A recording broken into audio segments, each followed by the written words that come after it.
পূর্বপুরুষ থেকেই যুগের পর যুগ ধরে ইসলামিক শরীয়ত মোতাবেক অনুযায়ী এ মজলিস অনুষ্ঠিত হয়।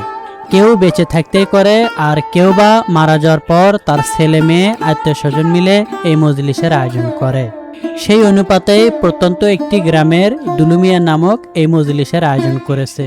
ভোর থেকেই চলে রান্নাবান্না, আর সে উত্তরবঙ্গের ঐতিহ্যবাহী আলুর ঘাটি ও মাংসের কষান সব কিছু প্রায় তৈরি।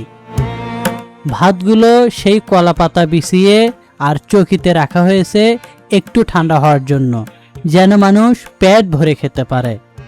গ্রাম্য পরিবেশে এই ধানের জমিতে এরকম অনুষ্ঠানের আয়োজন কার না খেতে মন চায়। তাই তো সবাই খাওয়ার জন্য ধানের জমিতে সারিবদ্ধভাবে বসে পড়েছে। এ যেন গ্রাম বাংলার মনোমুগ্ধকর পরিবেশ। এদিকে তাদেরকে ভাত দেওয়ার জন্য গামলায় ভাত তোলা হচ্ছে। শোনা যায় আজ থেকে 10 বছর আগে এই প্লেটের বদলে কলাপাতা দেওয়া হচ্ছিল।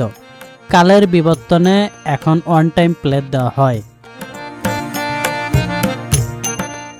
এদিকে ভাত দিতে দিতে সেই উক্ত ব্যক্তির নামেই দোয়া মাহফিলের আয়োজন করা হয়, আল্লাহ যেন ওনাকে মাফ করে দেয়।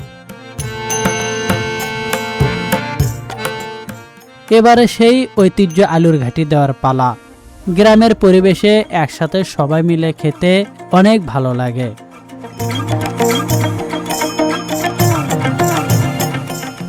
শহরের মানুষগুলো একটিবার ভাবুন তো, এই সুযোগ পেলে আপনি কি ছেড়ে দিতেন?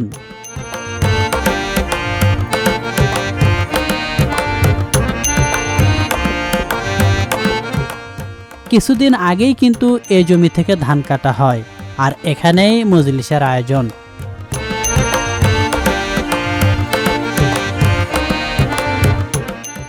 ইসলামিক শরীয়তে বেঁচে থাকতে মজলিস করাই অনেক সওয়াবের কাজ।